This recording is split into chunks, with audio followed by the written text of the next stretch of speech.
Toda aventura começa com um sonho. Já parou para pensar como era difícil viajar sem as estradas?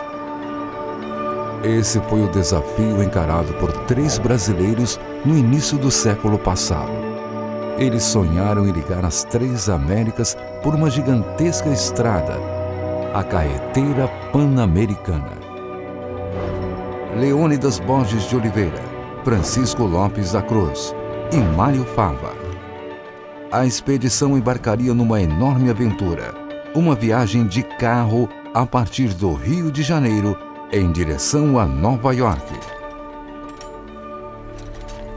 Mário Fava, paulista de Bariri, sonhava em conhecer os Estados Unidos e tinha apenas 21 anos quando soube da expedição. O mecânico original havia desistido e ele não pensou 2 vezes antes de se oferecer. Nada mais seria como antes.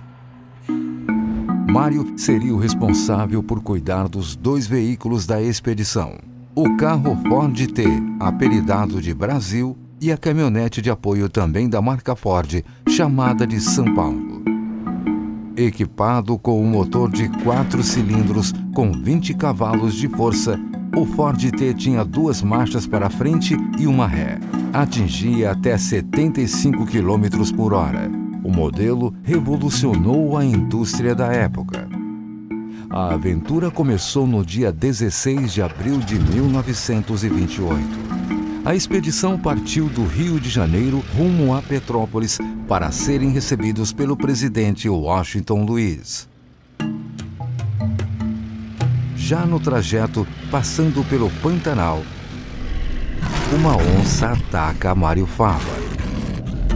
Foi salvo por seu companheiro Francisco e pelos índios que viviam no local.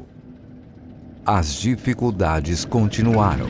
Na travessia da Cordilheira dos Andes, ficaram sem combustível. Mário criou uma mistura de querosene e títia, uma bebida alcoólica indígena.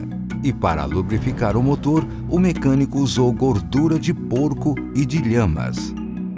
Também o frio rigoroso exigiu criatividade do mecânico de Bariri. Para não congelar a água, ele esvaziava os radiadores à noite e os abasteciam novamente pela manhã. No Peru, a caminhonete São Paulo atravessava um penhasco quando deslizou e caiu. O mecânico ficou entre a vida e a morte. Foram muitos desafios. Boa parte do caminho foi aberta com pás e dinamite. Não havia celular, internet e nem GPS. E equipamentos como sextante e teodolito eram necessários para o mapeamento. Na Colômbia, o fim se aproximou novamente. A expedição passou 4 meses perdida na selva. Debilitados, os 3 aventureiros já estavam sem comida e água. Mais uma vez, conseguiram sair da mata com a ajuda de índios. Para atravessar os pântanos do Panamá, os 2 veículos precisaram ser desmontados. E assim seguiram viagem passando por 15 países, homenageados por onde passavam. Chegaram aos Estados Unidos em 1936 e permaneceram até 1938. E foram reconhecidos pela ousadia. Ao chegar em Detroit, Henry Ford, pioneiro da indústria automobilística e proprietário da fábrica que produziu os veículos usados na viagem, ofereceu um cheque em branco pelos 2 carros, mas o trio não aceitou. Queria os veículos no Brasil. Em Washington, os aventureiros foram recepcionados na Casa Branca pelo presidente Franklin Roosevelt como heróis do desenvolvimento. Ao voltar depois de 10 anos de viagem, foram recebidos pelo novo presidente Getúlio Vargas.